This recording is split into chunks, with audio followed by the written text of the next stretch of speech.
moi je suis pas d'accord, il n'y a pas que les filles qui ont le droit d'avoir du plaisir. La preuve, je suis à bord de la nouvelle C3 et cette dernière me propose d'être cool, heureux, bien, on va voir.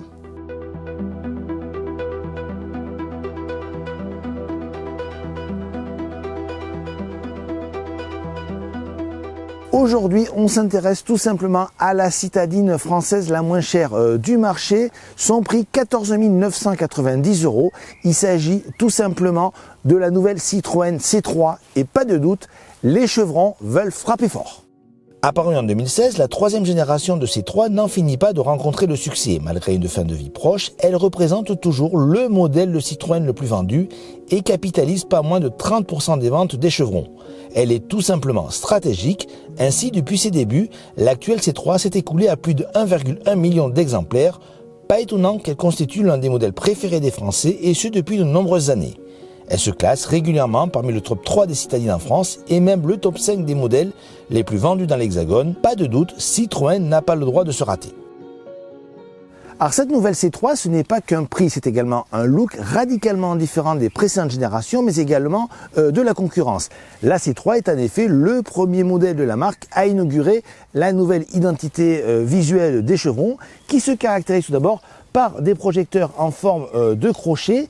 Alors en réalité, il s'agit de 3 barrettes, 2 horizontales, une verticale, qui donnent l'impression d'avoir affaire à un crochet. Vous avez également le même stratagème au niveau des feux arrière. La calandre est désormais pleine, quelle que soit la motorisation. Et vous avez bien sûr au centre de cette calandre le nouveau logo Citroën. La C3 est le premier modèle à l'inaugurer. Changement donc radical de style, mais également de proportion. On a affaire à un véhicule beaucoup plus cubique que le précédent. Et justement en matière de dimension, la nouvelle C3 grandit mais elle reste très proche de sa devancière avec une longueur de 4 mètres, soit 2 cm de plus que la précédente. Le principal changement dans les mensurations porte sur la hauteur avec une augmentation de celle-ci de près de 10 cm qui atteint désormais 1,57 m.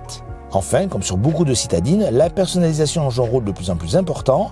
Ainsi, cette nouvelle C3 sera disponible avec des peintures bicolores, toit noir ou blanc, mais la marque aux chevrons ajoute une petite innovation avec la possibilité de choisir la teinte d'une barrette apposée sur la custode ou le bouclier avant. 3 couleurs figurent au catalogue, blanc banquise, infrarouge ou jaune citron. À l'intérieur de la C3, c'est une véritable révolution. En effet, la marque aux chevrons a complètement changé l'organisation de la planche de bord de sa citadine, avec tout d'abord la disparition de l'instrumentation classique, remplacée par une instrumentation en position haute. Vous avez également un petit volant, c'est la première fois chez Citroën. On peut dire que Citroën copie un peu son cousin Peugeot, mais différence par rapport au Lion, vous avez une bonne visibilité sur l'instrumentation, ce qui n'est pas toujours le cas chez Peugeot. Au niveau du système multimédia, aujourd'hui sur la finition haute, vous avez un écran multimédia de 10,25 pouces. Attention, sur l'entrée de gamme, ce ne sera pas le cas.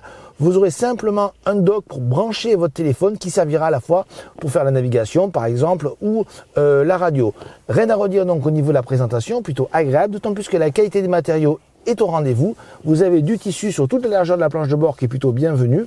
Les plastiques sont durs, mais c'est classique pour la catégorie.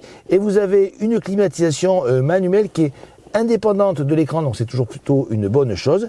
Terminons enfin par l'équipement qui n'est pas rédhibitoire malgré le prix d'entrée très bas de cette C3. Sur la finition haute max, vous avez par exemple la climatisation, l'écran multimédia, le régulateur de vitesse adaptatif, la recharge par induction. Donc c'est vraiment plutôt pas mal pour une citadine. Pour le côté pratique, on retiendra que l'habitabilité progresse avec une augmentation de toutes les cotes au niveau de la partie arrière. Statu quo en revanche pour le volume de chargement avec 310 litres, soit 10 litres de plus que l'actuel C3. Attention, celui-ci dispose d'une marge importante entre le seuil de chargement et le plancher. Lors de son lancement, la C3 sera commercialisée avec 2 moteurs, un essence de 100 chevaux et grande nouveauté, un bloc électrique de 113 chevaux alimenté par une batterie de 44 kWh, lui permettant de revendiquer une autonomie avoisinant les 320 km. Plus tard arrivera une version micro-hybridée de 48 volts développant également 100 chevaux, une motorisation déjà vue chez d'autres modèles de chez Stellantis. Dernier point concernant la version électrique, celle-ci acceptera des recharges de 100 kW et en alternatif 7 kW de série et 11 kW en option. Et pour ce premier essai de la C3, nous sommes au volant de la version essence 100 chevaux, un moteur qu'on ne connaît bien, puisqu'il s'agit du 1 litre de PureTech. Alors tout de suite, les gens vont dire, oh là, le PureTech, danger, attention, il va casser. Alors, Il y a eu beaucoup de problèmes de fiabilité sur ce moteur, mais le groupe Stellantis y a remédié avec l'abandon de la courroie de distribution pour être remplacé par une chaîne de distribution. Logiquement, il ne devrait plus y avoir de problème sur cette nouvelle C3. Donc un moteur qu'on connaît bien, c'est un 3 cylindres, relativement punchy dans les bas régimes, aux environs de 200 Nm de couple. Alors qui dit 3 cylindres, bien sûr, dit toujours les mêmes problèmes. Un moteur relativement sonore, avec justement un bruit pas hyper sympa à écouter, notamment sur les phases de ralenti, et un petit peu vibrant sur les phases d'accélération.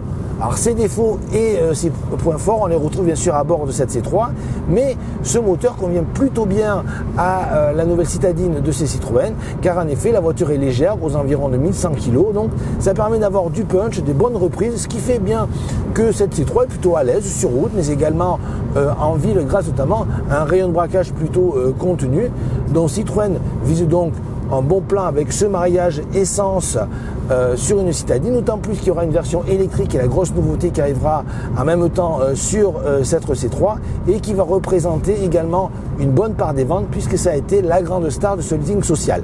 Alors l'une des principales nouveautés également de la C3, c'est la position de conduite qui a énormément changé. Vous êtes assis beaucoup plus haut que précédemment, 9 cm de plus, donc forcément ça se sent et on a l'impression de dominer la route beaucoup plus que précédemment.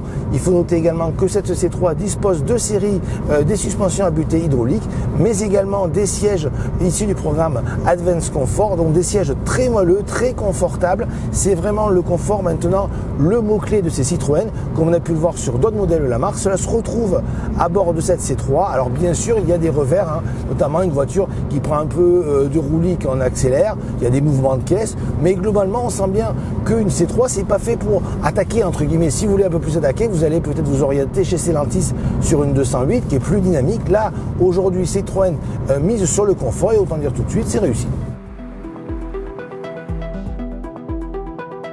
Avec des prix qui débutent en thermique à 14 990 € et 23 300 € en électrique, on aurait pu se demander quelle était vraiment la valeur de cette Citroën C3. Eh bien, tout simplement, c'est une réussite. En effet, Citroën a réussi à nous livrer une copie tout à fait probante, que ce soit en termes de style extérieur ou intérieur, avec un équipement très complet et des qualités dynamiques misant clairement sur le confort. Ce n'est pas une voiture au rabais et elle devrait séduire de nombreux Français, car il ne faut pas oublier qu'elle est légèrement plus chère qu'un carton commercial qui se nomme la Dacia Sandero.